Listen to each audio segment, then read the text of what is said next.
जय श्री राम भक्तों स्वागत है आपका हमारा चैनल देववाणी में।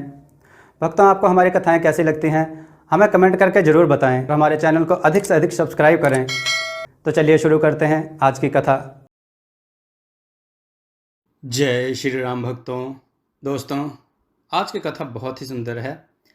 कथा है भिखारी के फूल। आइए कथा श्रवण करें। बहुत समय पहले की बात है। किसी गांव में एक व्यापारी रहता था। उसका नाम रतनलाल था। व्यापार के सिलसिले में सेठ जी को आसपास के कई गांवों में जाना पड़ता था। सेठ जी का स्वभाव बहुत ही नरम दिल और वे बहुत ही दयालु थे। इतनी धन संपत्ति होते हुए भी उन्होंने कभी घमंड अपने सर पर चढ़ने नहीं दिया। पूरा गांव उनकी सज्जनता और उनके मिलनसार स्वभाव को जानता था। सेठ रतनलाल जब भी किसी नगर में व्यापार के सिलसिले में जाते तो वहाँ के प्रसिद्ध मंदिर में जरूर माथा टेकते थे। धार्मिक कर्मों में सेठ जी की बहुत आस्था थी। एक बार सेठ रतनलाल को व्यापार के लिए दूसरे गांव में जाना पड़ा। वहाँ पर सेठ जी ने वहाँ के प्रसिद्ध मंदिर के बारे में सुना तो वहाँ माथा टेकने पहुँच गए। जब सेठ जी मंदिर में जा रहे थे तो मंदिर की सीढ़ियों पर एक भिखारी बैठा था। उस भिखारी ने अपने सामने दो चीज़ें रखी हुई थी। एक कटोरा जिसमें कुछ सिक्के और साथ ही में एक कपड़े पर कुछ फूल रखे हुए थे। जब भी कोई उस भिखारी के कटोरे में सिक्का डालता तो एक फूल उठा लेता था। कुछ लोग बिना फूल उठाए भी उसके कटोरे में भीख डाल देते। सेठ रतनलाल ने भी अपने दयालु स्वभाव के कारण उस भिखारी के कटोरे में 100 का एक नोट डाल दिया और मंदिर की सीढ़ियां चढ़ने लगे।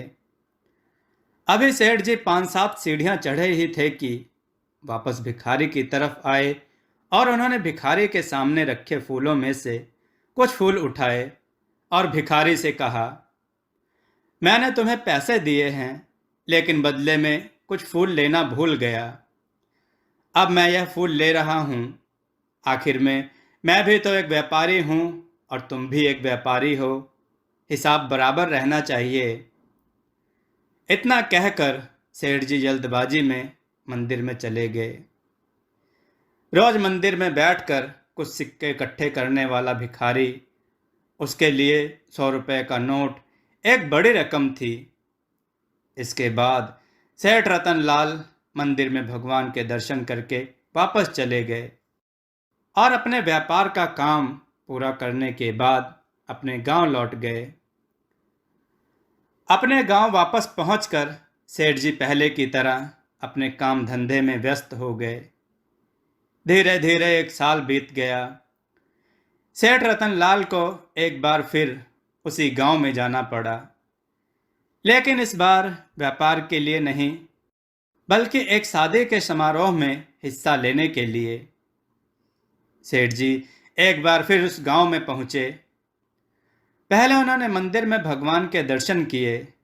उसके बाद वह शादी में पहुंच गए। काफ़ी बड़ा शादी का समारोह था और बहुत ही अच्छी सजावट की गई थी। खास तौर पर फूलों की सजावट तो देखने लायक थी। सेठ जी भी इतनी शानदार सजावट को देखकर हैरान रह गए। अभी सेठ रतनलाल वहां की सजावट को देख ही रहे थे कि तभी एक आवाज उन्हें सुनाई दी। कोई उनसे कह रहा था, नमस्कार सेठ जी, कैसे हैं आप? सेठ जी ने घूमकर उस आदमी की तरफ देखा। एक बहुत ही अच्छी पोशाक पहने हुए एक आदमी जो शायद कोई अमीर व्यापारी जान पड़ता था। सेठ जी ने विनम्रता से कहा, माफ कीजिए पर मैंने आपको पहचाना नहीं। कौन हैं आप? उस आदमी ने कहा, सेठ जी, हम पहले भी मिल चुके हैं। सेठ जी ने हैरानी भरे स्वर में कहा, मुझे याद नहीं आ रहा। वो आदमी बोला, सेठ जी, 1 साल पहले इसे नगर के मंदिर की सीढ़ियों पर आपने एक भिखारी को 100 रुपए दिए थे और कहा था, तुम भी एक व्यापारी हो और मैं भी एक व्यापारी हूँ। सेठ जी ने दिमाग पर थोड़ा जोर डालते हुए कहा, अरे हाँ, याद आया, उस भिखारी के बारे में तुम कैसे जानते हो? वो आदमी बोला, सेठ जी, मैं ही वह भिखारी हूँ। यह सुनकर सेठ हैरान भी थे और खुश भी, और वह बोले, अच्छा, लेकिन आज तो तुम बिल्कुल बदले हुए हो। वह कैसे? उस आदमी ने जवाब दिया, सेठ जी, जब आपने मेरे सामने से फूल उठाए और मुझसे कहा कि मैं एक व्यापारी हूँ और तुम भी एक व्यापारी हो, तो ना जाने क्यों यह बात मेरे दिल में घर कर गई। आज तक सभी ने मुझे भिखारी ही कहा और भिखारी ही माना है, लेकिन जब आपने मुझे एक व्यापारी कहा तो आपने मुझे इतना सम्मान दिया और मेरा सोया हुआ आत्मसम्मान एक बार फिर से जाग गया। मैं उस पूरी रात को सो ही नहीं पाया। आपके कहे शब्द मेरे कानों में गूंजते रहे। अगले ही दिन मैंने भीख मांगना बंद कर दिया और आपके दिए हुए 100 रुपए से मैंने फूलों का व्यापार शुरू कर दिया। शुरू शुरू में मंदिर के बाहर ही फूल मालाएं बेचता रहा और धीरे धीरे मेरा फूलों का व्यापार इतना अच्छा चल पड़ा कि अब मैं ब्याह शादियों में भी फूलों की सजावट करता हूँ, और इस समारोह में भी फूलों की सजावट जो आप देख रहे हैं वो मैंने ही करवाई है। उस आदमी ने आगे कहा, आपके कहे हुए शब्दों ने मेरी पूरी जिंदगी ही बदल दी। मैं एक भिखारी से एक व्यापारी बन गया। यह सब आप ही की मेहरबानी है।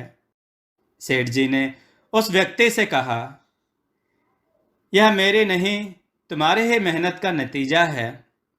मैंने तो तुम्हें एक रास्ता दिखाया था, उस रास्ते पर तुम अपनी मेहनत से आगे बढ़े हो और अपनी काबिलियत को भी साबित किया। इसी तरह आगे बढ़ते रहना और किसी न किसी ज़रूरतमंद की सहायता करते रहना। ऐसा कहकर वो दोनों शादी के समारोह का आनंद लेने लगे।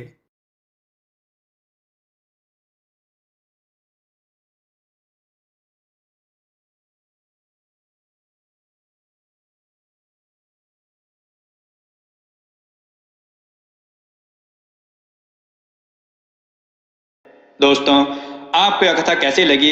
अपने विचार और सुझाव कमेंट में जरूर दें। हमारी कथाओं को लाइक करें, हमारे चैनल को सब्सक्राइब करना न भूलें।